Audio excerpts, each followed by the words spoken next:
Ер нь хүн өөрийнхөө мөрөцөх донтой байна гэдгийг бол хүлээмжшөөрөхгүй л дээ. Ер нь бол мэддэггүй их хвчлээ. Зүгээр би өөрийгөө мэднэ, би өөрөө хүсвэл хизээч энэс гарчиж чадна гэж их хвчлэн хэлдэг. Гэхдээ тэр бол тийм амархан зүйл ш. Нэгэнт тэр донтох эмгэг үүсцэн тэр дурын асуудал үүсцэн байхад шууд өнөөдөр бойлигэд гарчих юм биш. Энэ яг ингээд тухайн хүний тархинд эмгэг голон төвсөд тэрнээсээ болсон тэр дурын асуудал үүсээд бүр ингээд өвчин болцсон гэсэн үг байхгүй юу? Тусламж авч иж энэ өвчнөөс гардаг. Гэтэл ихэнх нь энийг мэддэггүй. Тэгээд одоо нийгэмд яг тэрийг мэдхгүй нэг 20-30 мянган төгрөгөөр ингээд дахин тоглоод яваад байгаа хүмүүс ч гэсэн байгаа. За сайн байна уу, намайг Бадрах Гэрлийн хүсэл төвшин гэдэг. За сэтгцээр хэлбэрийн үндэсний төвийн сэтгэс нийгмийн эрүүл мэндийн алба гэж одоо манай албагаа энэ болохоор архины асуудал хариуцсан мэрэгчлэн тэгээд сэтгцийн хэмжээнд ажилладаг. Ер нь бол одоо бүх төрлийн донтолттой хүмүүс энэ тасагт хэвтэж болдог. За хамгийн одоо ихэнх хувийн бол мэдээж одоо архины шалтгаантай хүмүүс эзэлдэг. За түүний ардаас бол ерөнхийдөө бас бодис шалтгаантай хүмүүс байгаа. Тэгээд тэрний ардаас бол мэдээж ер нь бол юм мөрөцөх дом буюу одоо донтохын асуудалтай хүмүүс бас нэлийн хэвтэн эмчилүүлдэг болж байгаа. Сүүлийн жилүүдэд бас тоон нэмэгдэж байгаа.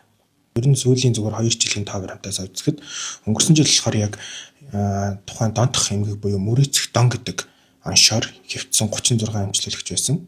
Энэ жилийн хувьд гэхэд бол одоогийн байдлаар он дуусаагүй байхад 56 эмчилүүлэгч хэвтсэн гэсэн тоо баримт байна. Гэхдээ энэ нь яг хэвтэж байгаа нь хэдий бага тоо юм шиг боловч яг энд хэвтэж байгаа хүмүүс маань бүр эмнэлэгт хэвтэх хэмжээний болтлоо одоо нэг мөрөцөх дон асуудал болоод бүр эмгэг нь хүндрээд тэг хэвтэж байгаа хүмүүс гэсэн үг. Үүний цаана одоо тэр мөрөцөх донтой хэрний эмнэлэгт одоо хэвтээгөө тусламж аваагүй эсвэл тусламж авах ёстойгоо мэдэхгүй бүр маш олон хүн байгаа. Манай хүүхдийн тасаг гэж бас байдаг. Хүүхдийн тасагт хүртэл яг мөрөцөх донтой 15, 16, 17 та хүүхдүүд хэвтдэг. Яг донтох эмгэгийнхаа тасагт бас ер нь бол нэг 18, 19, 20 та оюутан залуучууд нэг юм 30 та дөнгөж 30 гарч байгаа ч юм уу. Ер нь их залуу л хүмүүс энэ эмгэгээр хөвчлэн өвдөх нэх байгаа тань л та. Ер нь бол манай сэтгцээр хэлбэрийн үндэсний төвд хүчээр хөвтүүлнэ гэдэг ойлголт бол байхгүй. Энэ албатай эмчилгээ буюу шүүхийн захирамжаар хөвтдөг тасаг байдаг. Бусд нь бол ар гэрийн хүсэлтээр юм уу? Яг тухайн хүний өөрийнх нь хүсэлтээр л иргэний журмаараа хөвтдөг. Тэрнээс биш энд нэг мөрөдөө зонтой хүн явж шууд хөвтүүлээ ч юм уу. Тиймэрхүү байдлаар л хөвтүүлдэггүй. Тэгэхээр ар гэр нь хүсэлт гаргасан. Тэгээ тухайн хүн өөрөө зөвшөөрсөн хөвтий гэсэн тэр хүмүүс л хөвтөө эмчилүүлдэг гэсэн үг байхгүй юу? Гэдэг донтох эмэгтэй хүмүүстэй ярилцж хахад маш олон удаа мөрийг тавьж байгаа шүү дээ. Гэхдээ хамгийн анх мөрийг тавьж ирсэн өдрөө санаж нөхөр маш тод санаж байдаг. Яг гэвэл тэр хүн хамгийн анх мөрийг тавьсан. Дараа нь хамгийн тод сандаг нь хамгийн анх бага хэмжээгээр тавиад их хэмжээний мөнгө олж ирсэн өдрөө санаж нүг. Бүх хүмүүс тэр өдөр бол яг таг санаж идэг.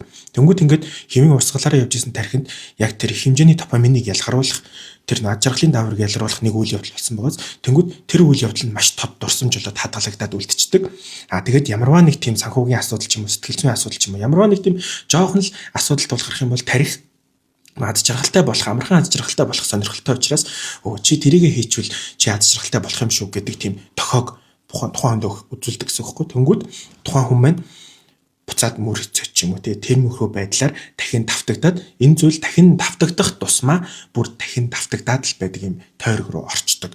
Донтолтонд өртөөд донтох эмгэг үүснээсээ хойш ажил мэргэжлээс одоо ажилласаа гарсан ч юм уу одоо ингэ ажиллаа хийхэ болсон зөвхөн тэнлүүгээ их цагийг зарцуулдаг буюу тэрнээсээ болоод ажилгүй сургуулгүй болсон хүмүүсийнх нь тоо их байдаг. Одоо нэг хүнтэй ярилцж байхад ингэж хэлсэн. Эхний өдрөө би 10,000 төгрөгөөр ороод 50,000 төгрөгтэй 100,000 төгрөгтэй болсон. Тэнгүүд тийм ч болох юм байна гэж бодоод би маргааш нь илүү их мөнгөөр цэнэглээд тоглоод дансан татгалж исэн. Нэг мэдсэн чинь одоо ингээд хэдхэн хоногийн дотор дансан татгалж исэн 10 сая төгрөгөөр тоглоод дуусгацсан байсан.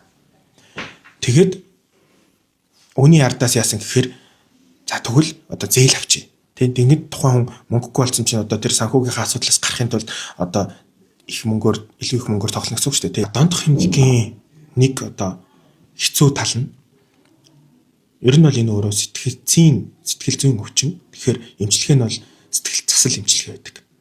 Гэтэл сэтгэл засал эмчилгээг ямар хүнд хийх вэ гэхээр тухайн хүн өөрөө сэтгэл засал эмчилгээгээ одоо шаардлагатай гэдгийг хүлээн зөвшөөрсөн. Одоо надад үнэхээр эмчилгээ хэрэгтэй гэх тэрнийхээ төлөө тууштай тэмцэж чаддаг хүмүүс сэтгэл засал эмчилгээ үрдэн өгдөг. Гэтэл миний саяны хэлсэнчлэн тэр донтох эмэгтэй хүмүүс өөрсдөө хүлээн зөвшөөрдөггүй. Дээрэс нь манай эмнэлэгт ирэхдээ аль хэдийн нөгөө арга гэрийнхнээс хэмжээний мөнгө төгрөг аваад зээлээд тоглолцсон одоо нэр хүндгүү болцсон буюу арга гэрийнх нь хүртэл тусаж дэмжих хүмүүс нь хүртэл тухайн хүнд итгэлгүй болцсон хойно ирдэг. Бүр хэдэн саяас хэдэн тэрбум хүртэл хэмжээнд тоглолцсон хүн хэвтчихэдэг. Тэгэхээр чин одоо нэг энэ донтох эмгэгээс ямар альва донтох эмгэгээс гарахын тулд бол тухайн хүн тэгээ тухайн арга гэр гээд маш олон хүмүүсийн одоо оролцоотой явагддаг зүйл. Гэтэл аль хэдийн тэр итгэлцэл эвдэрсэн тухайн хүн ч гэсэн өөрийгөө үүсгэлтэйгээр би өвчнгүү гэд энэ тохиолдолд мэдээж тусламж үйлчлэгээний чанар бол сайн байхгүй дахин давтагдах магадлал өндөр байдаг. Арга гэрэнч тууштай тэмцдэг тухайн хүн ч өөрөө тууштай тэмцдэг байвал энэ эмгэгээс засрах буюу сайжрах гарах боломжтой байгаа гэтэл ихэнх тохиолдолд одоо тийм байж чадахгүй л байгаа даа л да. Ер нь бол донтох эмгэгтэй зовж байгаа тий хаана хандхаа мэдэхгүй байгаа энэ хүмүүст хандаж ямар зөвлөгөө өгөх вэ? За хамгийн түрүүнд өөртөө үнэлэлт хийх хэрэгтэй. Энэ бол эмгэг, сэтгцийн эмгэг, олон улсын өвчтний ICD-10 гэдэг англи хэл дээр F63.0 буюу мөр эцэх дон гэд бүр энэ бүлэг болгоод заасан байгаа. Энэ бол шинжлэх ухаанаар батлагдсан өвчин. Тэгэхээр хамгийн түрүүнд өөртөө үнэлэлт хийгээд би өвчтэй юм байна гэдгийг хүлээн зөвшөөрөх шаардлагатай. Ерөөсөө хүлээн зөвшөөрөхөөс эхлээд энэ асуудал эхэлж байгаа. Эмчилгээний асуудал. Хүлээн зөвшөөрсөн хүн маань манай сэтгцэн эрүүл мэндийн үндэсний төв дээр ирж болно. Мөн сэтгэл заслын бусад эмчилгээнд хамрагдаж болно. Донтох эмгэгийн үндсэн эмчилгээ бол сэтгэл засал эмчилгээ. Таны мэдгүй зангууланд байна. Ер нь бол сэтгэл засал эмчилгээ. Тэгэхээр сэтгэл засал эмчилгээний үр дүн хэр байх вэ гэдэг нь тухайн хүний өөрийгөө хүлээн зөвшөөрсөн тэр зөвшөөрлсөн байдлаас л хамаардаг. Тийм болохоор тухайн хүн эхлээд өөрийгөө үнэлээд за би ухаантай болохоор өнөөдөр маргааш болж чадна гэдэг бодлоос л асуудал үүсдэг. Яг үнэндээ ихэнх хүн тэгж боддог ч гэсэн гарч чаддаг хүн ер нь бол байхгүй гэж л.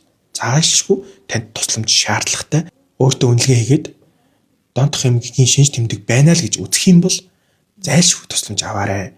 Бүр хүндрхээс өмнө бүр ингээд санхүүгийн тэр их асуудалд орохоос өмнө арга гэрийнхаа итгэлийг алдахаас өмнө таны амьдралд сүрхээс өмнө сэтгэл зүйн зөвлөгөө тусламжийг аваарай. Хизээч оройтдаггүй шүү. Аль болох бага бах дээр нь тусламж авах юм бол та илүү хурдан эдгэрнэ, илүү их амжилттай эрүүл саруулаар урт удаан ад шаргалтай амьдрах боломжтой. Энэ бол засардаг өвчин, эдгэрдэг эмгэг гэдгийг л ойлгосоо гэж бодож байна.